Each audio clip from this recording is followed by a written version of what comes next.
Goiás, né, gente? Ó, Então, representante de Goiás está aqui, ó. Então fala galera, beleza? Aqui é o professor Lobão do canal Maigel. Estamos aqui fazendo essa aula, essa live de preparação para a prova da UEG e dos concursos públicos em Goiás, como por exemplo o concurso Sandor Canedo, o concurso de Anápolis. Temos muitos alunos aí em vários cursinhos, né? No IESC, no IPOS, no IFG, o Rosdal no Meta, né, Rocha? Isso, o pessoal do Meta, muito bom ter vocês por aqui também. Isso mesmo. Então nós vamos falar hoje sobre a geografia de Goiás. Vamos pegar alguns aspectos aí naturais, alguns aspectos humanos sobre o nosso estado, sobre o estado de Goiás. Só antes de mais nada, né, Lobão, esclarecer para o pessoal que já é lei aqui, qualquer prova feita em Goiás, de concurso, essas coisas assim, tem que ter geografia de Goiás, então você não está perdendo por assistir essa prova, mesmo que você não estiver fazendo o EG, assistindo essa live.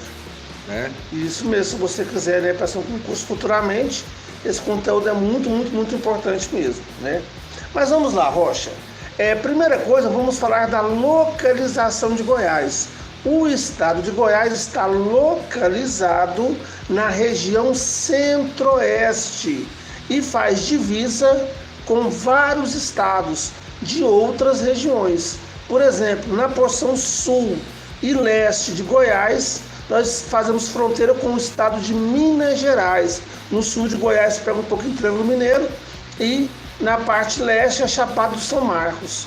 Indo para o nordeste de Goiás, nós temos também divisa com a Bahia, na região de São Domingos, na região da Terra Ronca. Ao norte de Goiás nós temos, né, o nosso querido Tocantins, que desmembrou de Goiás há 30 anos atrás. A oeste de Goiás nós temos o estado do Mato Grosso, na nossa região centro-oeste, e ao sul, sudoeste de Goiás, nós temos o estado do Mato Grosso do Sul. Então Goiás faz divisa com vários estados: Tocantins da região norte, Bahia da região nordeste, Minas Gerais da região sudeste, além dos estados da região centro-oeste, Mato Grosso do Sul. E está quase que totalmente inserido dentro do estado de Goiás o Distrito Federal. Eu falo quase por quê? Porque existe uma beirinha, um beicinho de pulga do DF que faz divisa com Minas Gerais. Então ele é quase um cluster, mas não é completamente. Não é, Rocha? É isso aí. Lembrando, pessoal, que a região centro-oeste é uma macro-região criada nos anos 40 pelo IBGE. Então, é uma forma de regionalizar. Por que eu estou levantando essa ideia? Porque mais à frente a gente vai falar um pouco sobre as mesorregiões e as micro-regiões do estado de Goiás. Isso mesmo. Então, dentro dessa localização, com todos os limites que o Lobão falou para vocês, a região centro-oeste, a gente ocupa a porção centro-oriental, ou seja, nós estamos no meio, pendendo para leste na região centro-oeste. Da região centro-oeste. Da região centro-oeste. E outra coisa também, com relação à regionalização, tem a outra regionalização dos anos 70, de Pedro Geiger, que de repente a prova da UEG pode cobrar, que é a geoeconômica, Isso que mesmo. divide o Brasil em 3 macro-regiões e toma como base a questão da economia, da política, da sociedade. E as 3 regiões do Brasil geoeconômicas são Amazônia, Nordeste e Centro-Sul. E no caso Goiás está na região? Goiás está na região Centro-Sul, a maior parte do seu território. A diferenciação de uma para outra é que a geoeconômica não limita os estados. Nós temos uma pequena participaçãozinha do estado de Goiás, como o Lobão acabou de falar aqui, um termo bem goiano, beicinho de uma pulga, ali na região norte, né? Ou na Amazônia, que no complexo da Amazônia. Complexo da Amazônia. Isso na divisão de Pedro Geiger. Aí o Centro-Sul é a região mais urbanizada, né? Mais desenvolvida, mais industrializada. Então, e mais também heterogênea, né? Essa é uma grande diversificação, né? Para quem vai fazer, por exemplo, um concurso do Canedo, aonde está localizado Canedo em relação ao estado de Goiás? Canedo está na região metropolitana de Goiânia, faz limite com Goiânia, né? Então está nessa região de influência da cidade, né, da grande metrópole Goiânia. E Anápolis, por exemplo, quem for fazer o concurso de Anápolis aí, né, está no leste goiano, mais precisamente aí na região do entorno do DF, né? Então, são as localizações dessas cidades aí que vai ter concurso próximo agora. E para você que está fazendo a UEG, né, a gente está falando de localização e divisão, a regionalização, o estado de Goiás também, ele é composto por 246 municípios. A última mudança, inclusive, até foi há 30 anos atrás, quando criou-se, entre outras coisas, né, o estado, a cidade do Canedo. Senador Canedo, né? Desmembrou de Goiânia. Então, município, o que é um município? Município é um território, é uma subdivisão dos estados. O município não é a cidade. O município é a área, que é aquela... composta pela cidade, que é a área urbana, e a área rural. A cidade, ela é aquela que possui a administração política, que possui a prefeitura. Dentro de alguns municípios pode ter várias áreas urbanas, mas só tem uma cidade. Aqui tem prefeitura. Certo? Distritos, né? O resto é distrito e nós chamamos popularmente aqui de vila. Vila ou currutela. Vila! Isso mesmo. Ou currutela. Então, olha só, Goiás possui 340 mil quilômetros quadrados, né? Então, é um estado muito grande, tá? Entre um dos maiores do Brasil, e possui uma população de 7 milhões de habitantes. Dados do IBGE deste ano, pela primeira vez, Goiás, né, ultrapassou a marca dos 7 milhões de habitantes. A região metropolitana de Goiânia concentra 1/3 da população do estado de Goiás. Então você tem aí 33% das pessoas de Goiás na RM de Goiânia. O entorno do DF concentra 17% da população de Goiás. E se for juntar essas duas áreas, em torno de Goiânia, em torno do DF e RM de Goiânia, você vai ter metade da população de Goiás. Quer dizer, a população de Goiás ela é muito mal distribuída.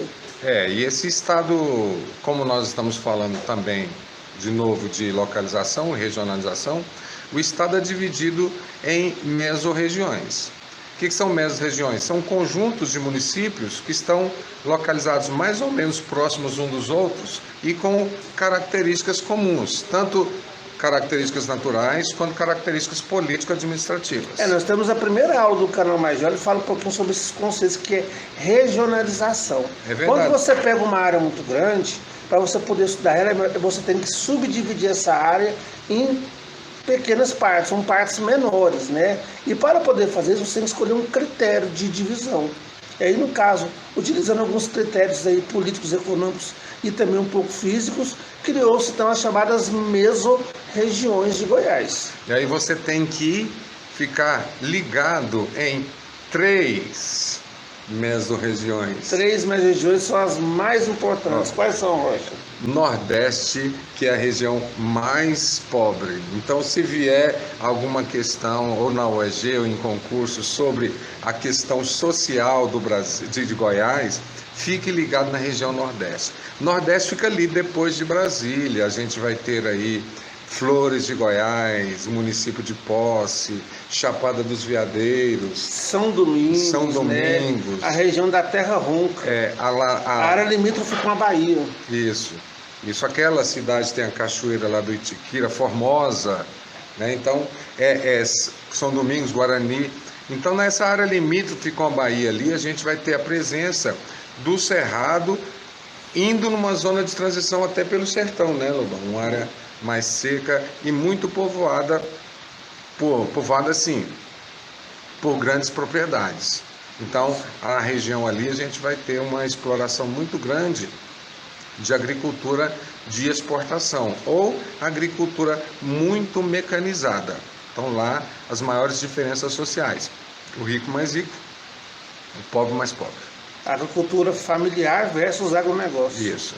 A segunda mesorregião, que é bom você ficar bem atento, também despenca nas provas de vestibular da UEG e de concursos. É o sudoeste goiano. A região do agronegócio, a região de solo basáltico bastante fértil. Então, é a que mais se desenvolve na área da agricultura comercial. O que costuma cair na UEG? É aqueles conceitos de agricultura comercial, plantation, agricultura comercial, mecanização A agrícola. tecnologia no campo, uso de drones, uso de OGMs, organismos geneticamente modificados, isso também é muito, muito importante. As relações de trabalho, né? Isso, a relação do trabalho, né? A cultura familiar, que é trabalho familiar, você vai ter o trabalho assalariado, né? A proletarização do trabalhador no campo, e vai ter aquelas parcerias aí, né? O meieiro, o terceiro, o arrendatário, né? Então essas relações aí, elas podem ser cobradas, né? Porque é a área mais avançada na agricultura de Goiás, né?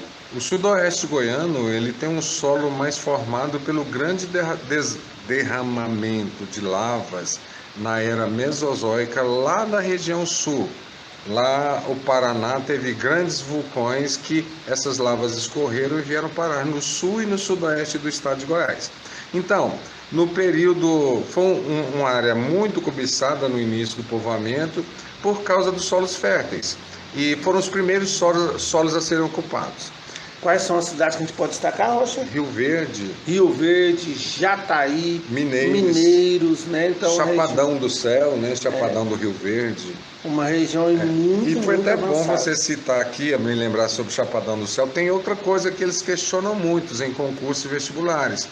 É a relação do relevo com esse relevo relacionado com a mecanização, agrícola. Se Isso. o relevo favorece ou não, se ele é íngreme ou se ele é plano. Né? Então, muitas questões sobre isso. Só dá um alô aqui no chat, aqui, ó. A Ana Carolina, né? A Tatiana, a Sueli participando aí. E o nosso grande amigo Oswaldo, né? Sempre participando, ajudando a gente bastante. Oswaldo Opigel. Fiquei para vocês, chegando a 8K, vai chegar hoje, né? Eu tô no máximo amanhã, 8K. Um canal muito, muito bom mesmo. Professor, você falou então da região Nordeste, você falou da região Sudoeste, e qual que é outra região que é tão importante assim? E a principal, né, deixei o melhor por último, e a principal é a região metropolitana de Goiânia. Concentra um terço da população de Goiás, concentra o PIB, a economia, né? Então, só dessa informação sua, Lobão, que concentra um terço da população de Goiás, a gente vai ter aqui a região mais populosa, a região mais povoada, e nesse caso ela tem grande quantidade de poder político.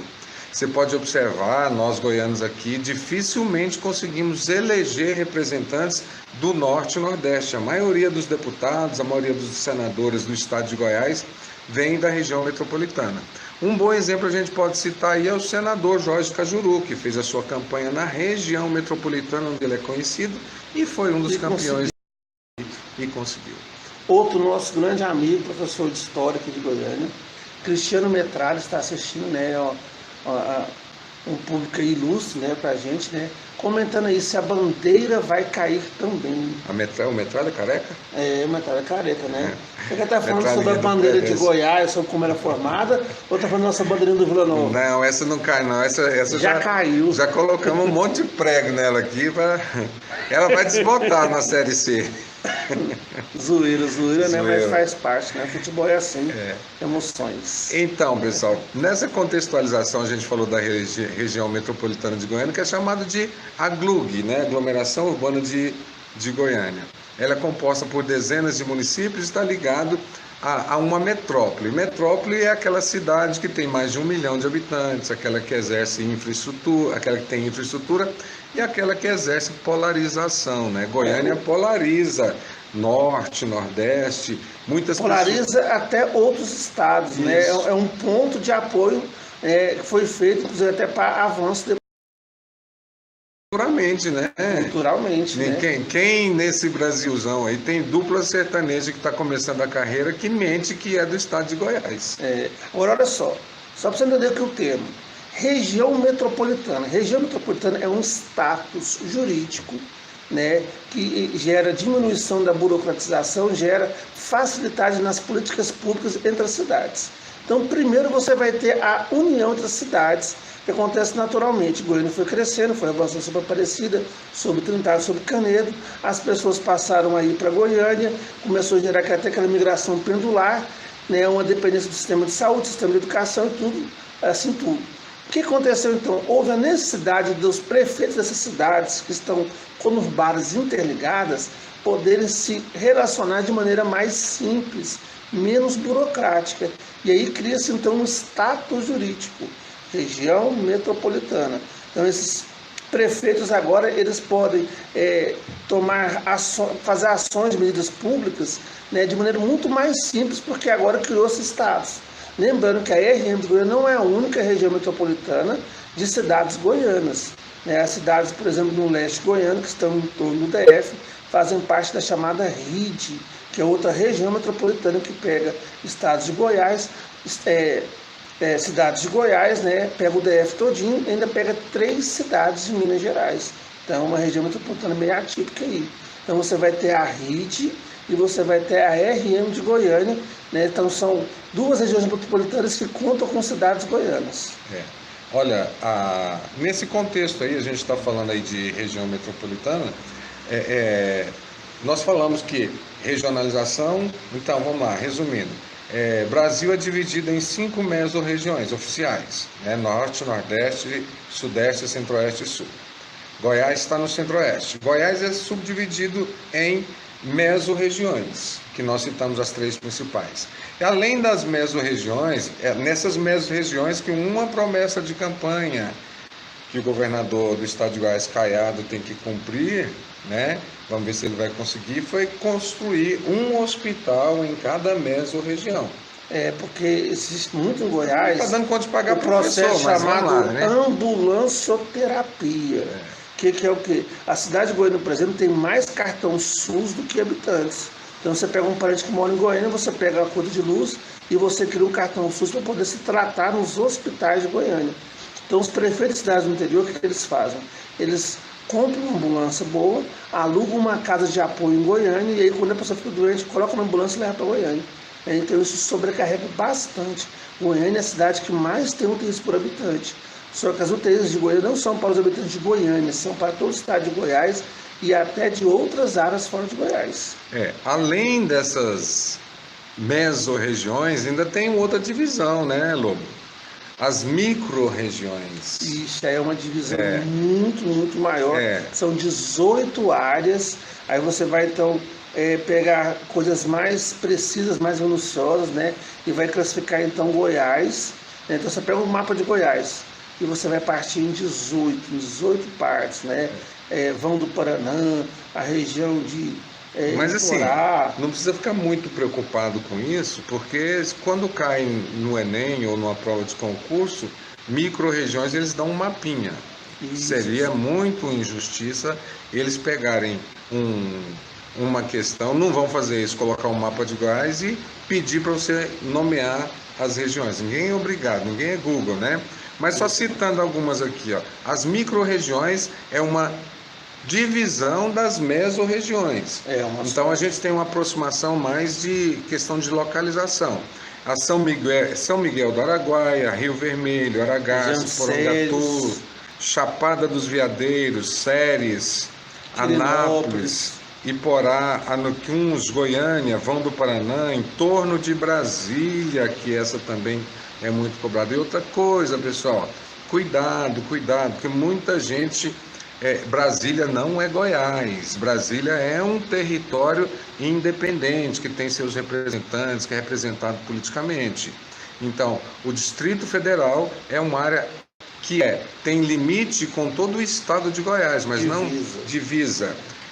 E não é estado de Goiás, porque já veio muito em concurso público falando sobre pedindo para você marcar o X nas maiores cidades goianas. E muita gente vai lá, duas opções com Brasília, o cara pensa, Brasília está dentro de Goiânia, né? Então, está dentro de Goiás, né? Dentro de Goiás. Então, e nem tem completamente, como eu falei, né? Tem uma fronteira russa, né? Goiás, ele tem um relevo chamado Planalto Central.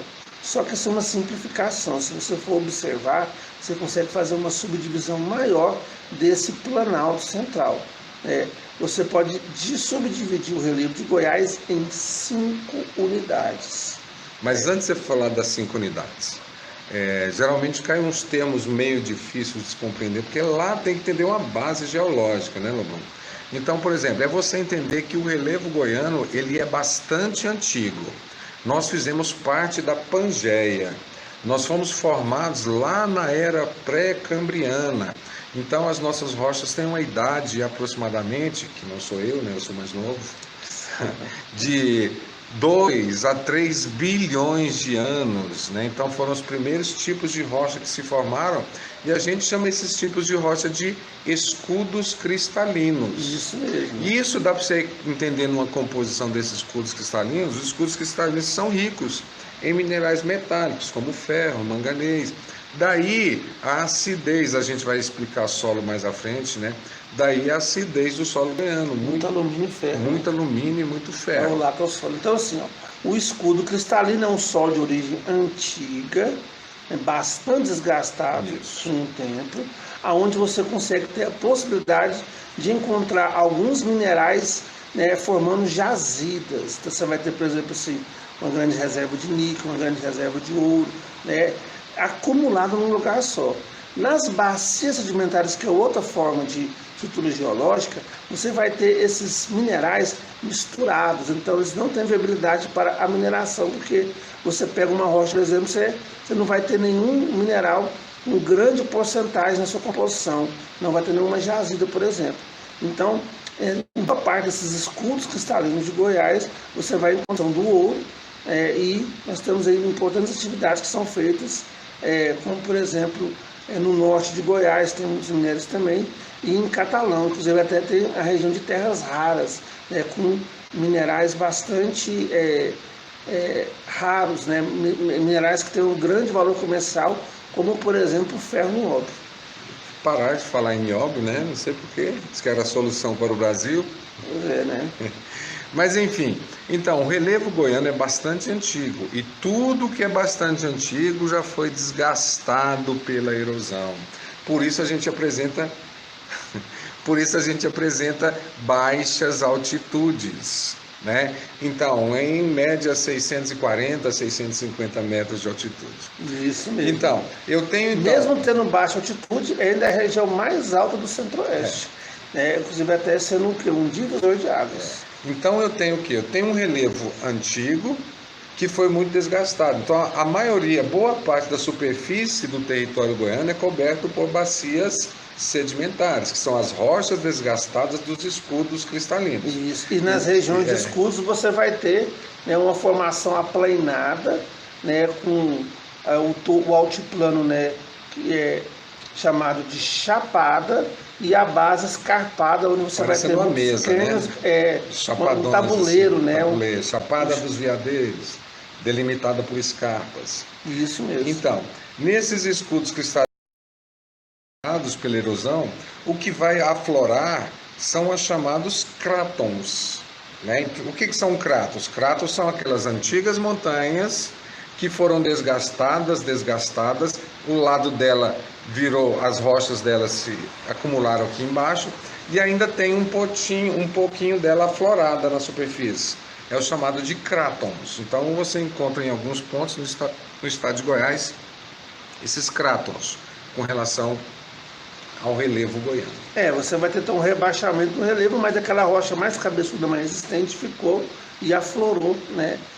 São essas formas. Então, nós podemos dividir então em 5 unidades, sendo que a unidade mais elevada, com altitudes acima de 1.000 metros, chegando até 1.700 metros de altitude, é o Alto Planalto Cristalino, localizado na região leste de Goiás, né, entre Goiânia, indo até Brasília, né, indo até Pirinópolis, por exemplo, Alto Paraíso.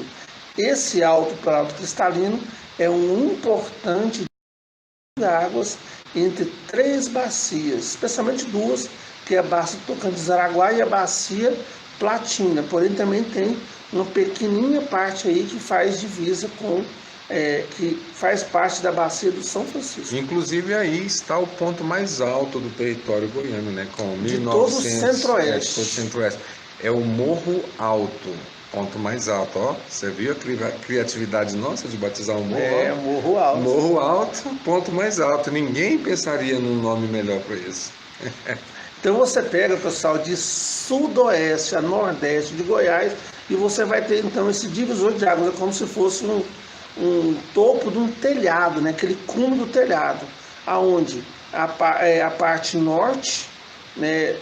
A parte norte vai formar a bacia do Tocantins-Araguaia, norte e oeste, né? Pega aí toda a divisa oeste com Mato Grosso, né? O Rio Araguaia, e a parte sul com leste, sudeste, né? De Goiás, você vai ter a bacia Platina.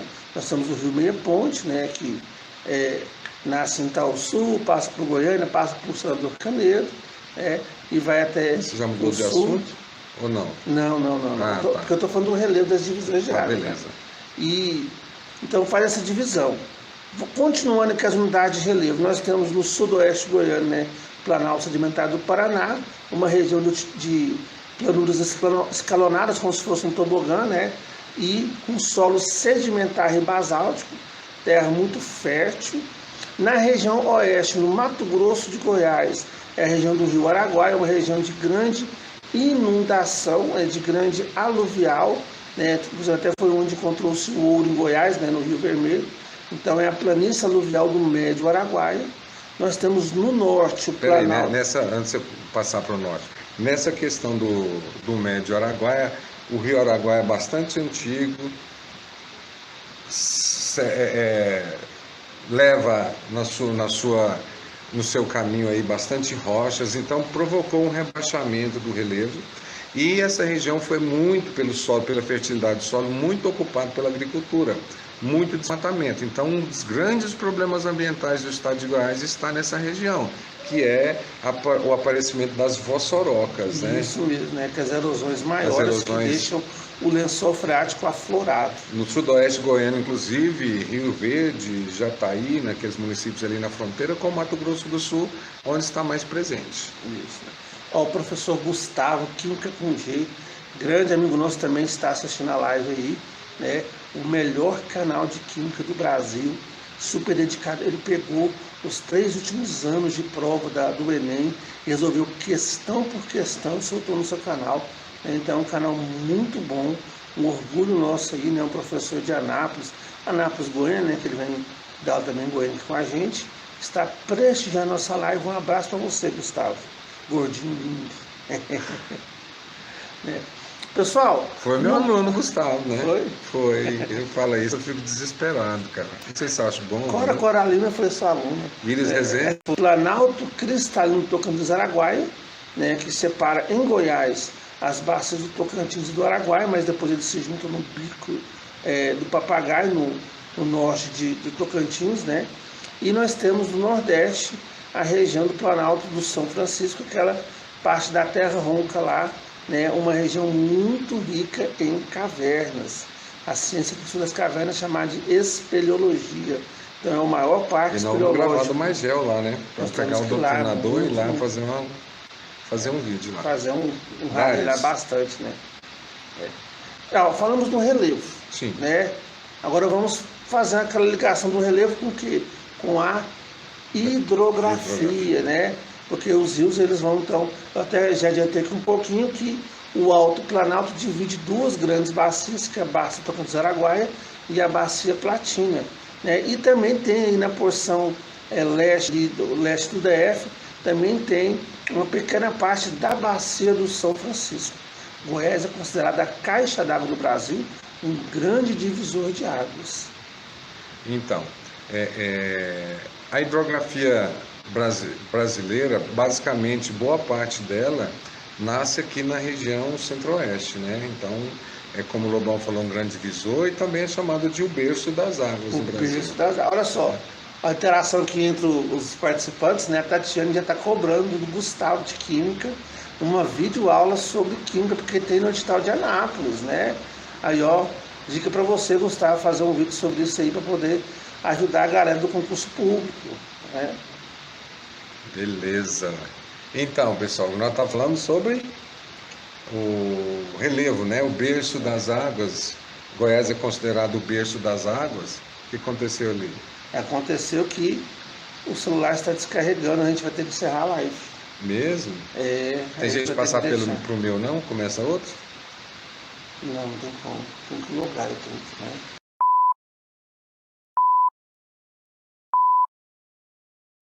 Fala galera, beleza? Aqui é o professor Lobão do canal Maigel. E aí, pessoal, professor Rocha presente.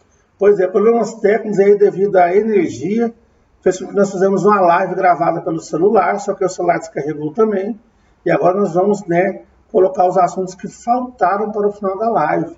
A gente vai editar esse vídeo e colocar no final da live para vocês irem lá e acompanhar a aula inteira, não é isso? Isso mesmo, né? Mas antes disso, pessoal, vamos para a vinheta.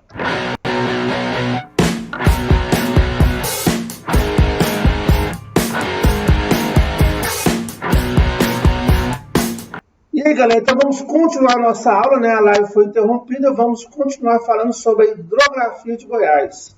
Goiás possui 3 bacias hidrográficas. A bacia do Tocantins-Araguaia, a bacia do São Francisco e a bacia Platina, não é, Rocha? Isso, então dessas bacias hidrográficas nós somos o berço das águas na maioria do território brasileiro, como nós já dissemos na outra parte da live. O grande divisor de águas aí é o Alto Planalto Cristalino, que separa as águas, de sudeste até nordeste. Então as águas que nascem a oeste do Alto Planalto corre para o Araguaia e o norte corre para o Tocantins. Lá na frente, o Tocantins-Araguaia vira uma única bacia. É uma única bacia, os dois se encontram. Se o estado do Tocantins fosse um bolo de Papai Noel, naquela bolinha branca lá do topo lá, o Pico Papagaio, onde encontra o rio Tocantins com o rio Araguaia. Isso. Outra bacia hidrográfica, a bacia do Tocantins, ela é muito usada para a produção de energia elétrica. Isso mesmo, né? Você tem a usina de Serra da Mesa. Porém, a bacia Platina é a que tem a maior produção de energia, onde você vai ter a usina de São Simão, você vai ter a usina de Corumbá, então você vai ter a maior produção de energia estando aí na bacia Platina. Isso. Lembrando que a bacia Platina ela pode ser reclassificada dentro do território brasileiro, né? Então, dentro do território brasileiro é chamada de bacia do Paraná, bacia do Uruguai e do Paraguai. Então, no Brasil são 3 bacias, mas aí juntam-se lá na Argentina. No estado de Goiás, ela pode ser chamada de bacia do Paranaíba. Do Paranaíba, isso mesmo, que é uma afluente do rio Paraná. Isso, Paranaíba desce para o sul, lá em São Paulo ele encontra com o Rio Grande, e na confluência dos dois rios nasce o rio Paraná. Então, em Goiás, a gente tem a bacia Platina, ou dependendo do aprofundamento da questão no concurso ou no vestibular que você estiver fazendo, ela é a bacia do Paranaíba. Isso. É a mais explorada com produção de energia elétrica, como o Lobão falou aqui. Ela é muito usada também, as bacias do estado de Goiás são muito usadas como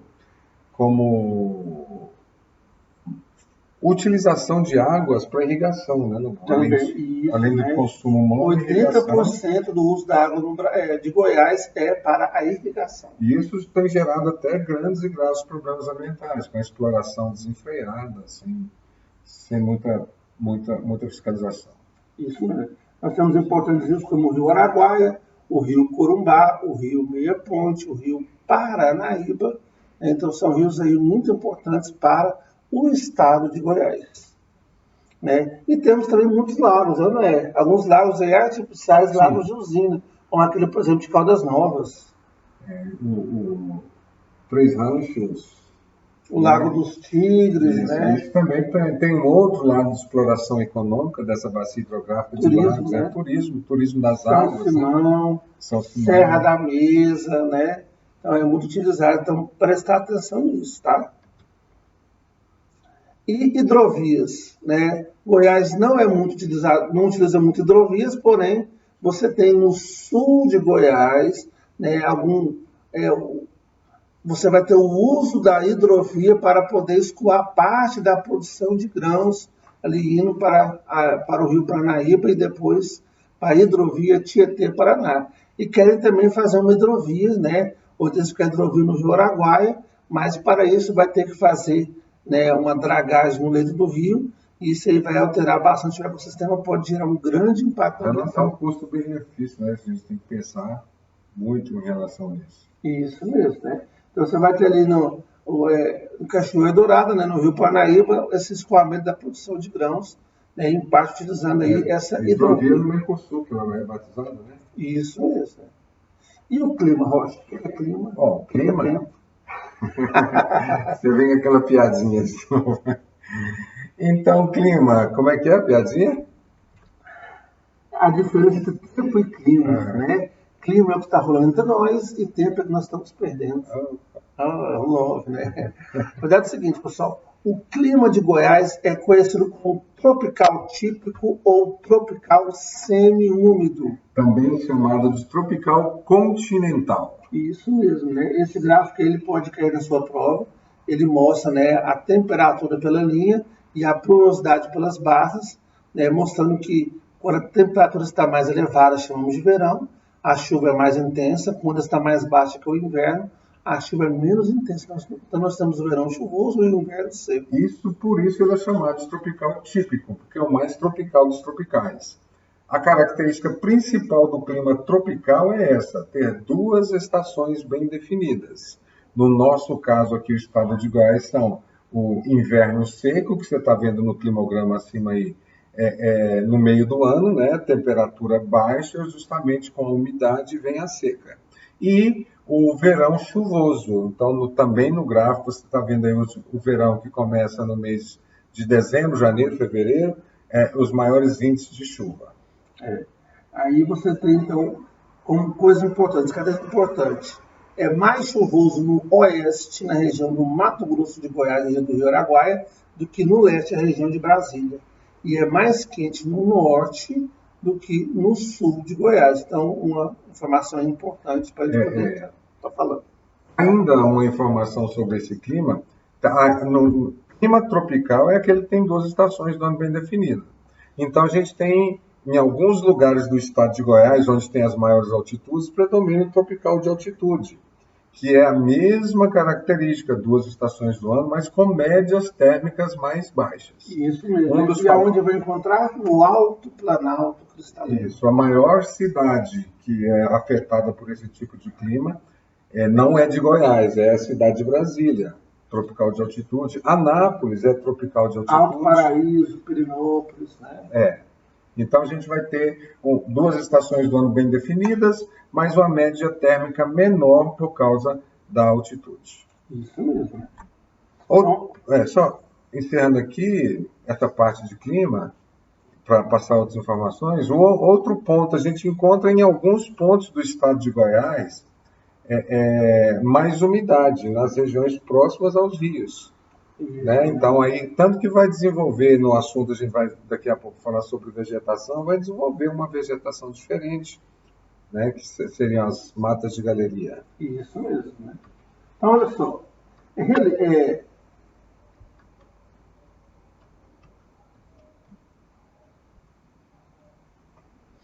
Então, vamos lá, então. Vegetação. A vegetação predominante do estado de Goiás é o cerrado. E é bom você entender que vegetação, ela não é uma constante, ela é uma variável, ela varia de acordo com dois elementos principais, que é o relevo e o clima. Isso mesmo. Então, o cerrado, né, que dominou grande parte do Brasil, hoje está bastante ameaçado. Uma informação muito importante para você entender é que o cerrado não é só do estado de Goiás, ele é um dos maiores biomas do território brasileiro, abrange vários estados do Brasil e ele está presente em Goiás, é onde a gente vai ter hoje, na atualidade, das maiores afrontas a esse tipo de vegetação, né? Por causa das queimadas, muitos problemas ambientais, desmatamento para a expansão da prática agropecuária. O cerrado, ele é um bioma estratificado. Ele é formado por várias partes, de acordo com o que Rocha falou anteriormente, da umidade. Quanto mais seco, menos desenvolvido, quanto mais úmido, mais desenvolvido.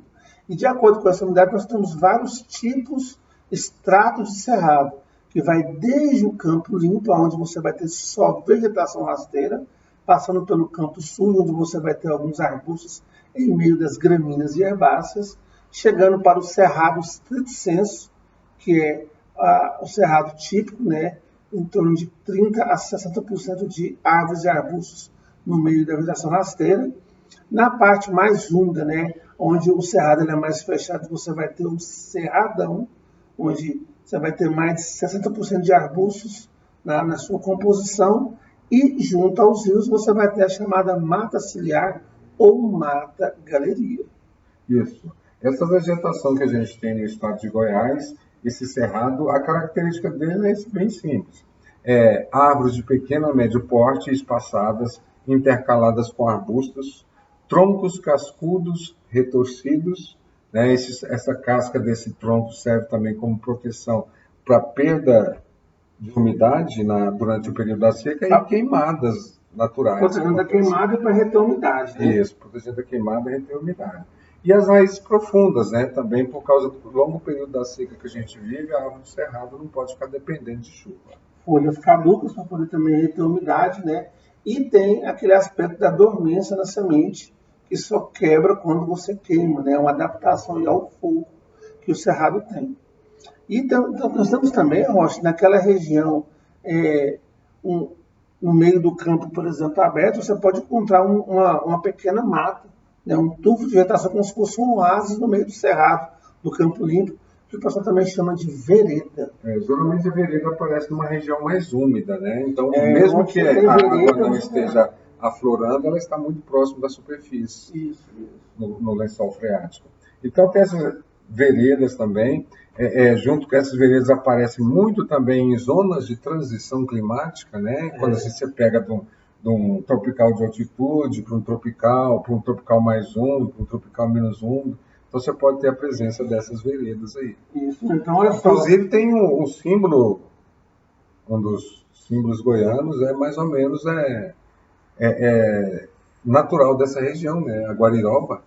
Isso mesmo. Franguinho com gueroba e piqui. O pessoal gosta, né? Eu gosto um pouco. Não? Então nós temos, olha só, campo limpo, campo sujo, cerrado de censo, cerradão, mata ciliar ou mata galeria, se as copas se juntam, e as veredas. Só falando um pouquinho sobre a mata de galeria aqui, ela aparece nas regiões úmidas, como nós já falamos anteriormente. Mas ela é chamada de galeria porque ela aparece às margens dos rios. Então, assim, quando vem... É a floresta tropical, né? É a mata de galeria. O solo cerrado é bastante ácido, com alto teor de alumínio e ferro, o que no passado se tornou impróprio para a agricultura. Porém, o homem desenvolveu técnicas de correção da acidez do solo e assim pôde aproveitar também o espaço do cerrado, não a região sudoeste, que é a região do solo basáltico, né? Isso. Qual que é a nossa técnica, Rocha? Calagem. Calagem, adição de calcário ao solo, né? Então, essa imagem aí está mostrando, né, a adição de calcário ao solo para poder tornar mais fértil. Essa questão do solo goiano, ele só fica... ele é mais ocupado e as pessoas começam a explorar com mais intensidade, principalmente depois da Revolução Verde, que aconteceu nos anos 50, mas em Goiás ela vai chegar aqui nos anos 70. Você vai ter um papel importante da Embrapa, Empresa Goiana de Pesquisa Agropecuária, e da Embrapa, né, que ajudou no desenvolvimento dessa técnica que permitiu se tornar essa região agrocultável. Fazendo uma análise social com esse solo aí, você vai observar que por isso que o estado de Goiás também é uma das formas de a gente explicar onde predominam as grandes propriedades. Pois as pequenas propriedades de base familiar não tem como cultivar para abastecer suas necessidades no solo ruim. Eu preciso de dinheiro para ter máquinas, implementos, selecionamento de sementes. Foi uma modernização. Uma modernização. Modernização conservadora, porque modernizou, mas manteve a estrutura fundiária, né, altamente concentrada. Isso. O Cerrado ganhou um título muito triste, né, que mostra aí o alerta que ele está sofrendo com a sua grande destruição. Ele é considerado um dos hotspots, né, uns pontos quentes de alerta, porque possui um alto grau de endemismo, espécies que só existem aqui, e está sendo rapidamente destruído pelo homem. Então esse alerta foi dado, né? O Cerrado ele possui adaptações ao fogo, né, que fazem com que ele consiga se renascer após o período de estiagem e de incêndio, porém o homem tem ampliado esse processo de fogo e tem ajudado na destruição desse importante bioma. Então não é porque ele é adaptado ao fogo que você tem que colocar fogo à torta direito, né? Tem exemplos aí de espécies, por exemplo, como a perdiz, que só bota ovo e macega, que é aquele mato queimado. E algumas sementes que só quebra dormente se queimar. Porém, o homem tem ampliado esse É fogo. ação antrópica, né? A ação antrópica tem ampliado esse fogo e tem causado problemas mais graves ainda. Na UEG vem muitas questões relacionando cerrado a problema ambiental. Na UEG eles chamaram esse processo que o Lobão acabou de descrever aqui de o core do cerrado, né? Então, Core do cerrado, isso mesmo. Então, Tem um perfil do Instagram e no Facebook muito bom chamado Cerrado em Quadrinhos, onde tem muitas chaves aí. Eu já vi muitas dessas chaves cair em provas da UEG e provas de concurso. Então, ficou uma dica muito importante para vocês. E é bom a gente falar que o cerrado está não só na prova de geografia, né? É muito cobrado na prova de biologia também, das questões de biologia da UEG. Isso mesmo. O cerrado possui uma grande riqueza, né? Muitas espécies, então ele é uma vegetação heterogênea, espécies, muitas delas endêmicas, só existem aqui, né? Aí alguns exemplos aí de espécies como, por exemplo, o piqui e o cajuzinho. Piqui é bom. Não gosto. Além disso, também você tem, né, uma fauna muito rica, né? Espécies animais aí muito importantes, mas que também estão sendo rapidamente destruídas pela ação humana. Tem lobo aqui? O lobo-guará, meu primo, né? O cachorro do mato vinagre, tatu-canás, tatu-bola, né? As espécies aí que são típicas, né, e únicas daqui.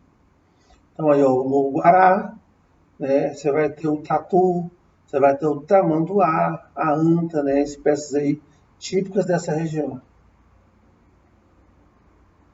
E entrando para o aspecto humano econômico, né?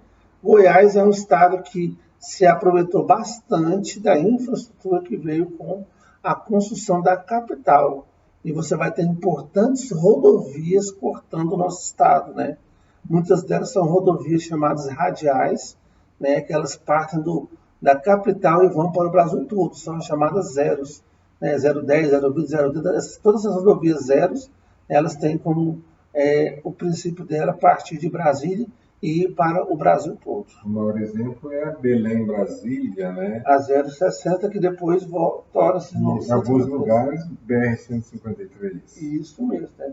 Porque assim, de 0 até 0,99 são rodovias radiais, né? E é lógico que partindo de Brasília você vai ter rodovias que vão de norte ao sul, né? As rodovias de 100 a 199 são rodovias norte-sul.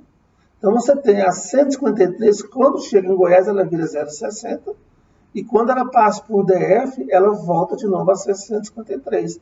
É a mesma rodovia.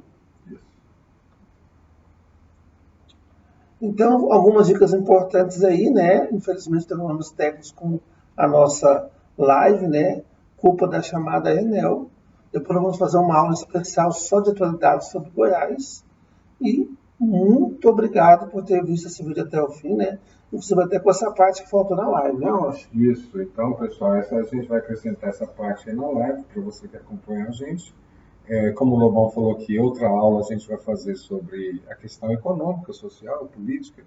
Vamos até introduzir, arriscar um pouquinho e falar de história de Goiás, né, Lobão? Isso mesmo, né? Vamos falar aí da história de Goiás. Né? Eu já comecei alguns vídeos sobre a história de Goiás, falando da mineração. Chegamos aí no Brasil Império e vamos fazer a sequência, vamos continuar. Então, a gente espera ter ajudado vocês. Agora fiquem aguardando a próxima aula. E até mais, Gel, não é isso? Até mais, Gel. Até mais, Uai. Acabou.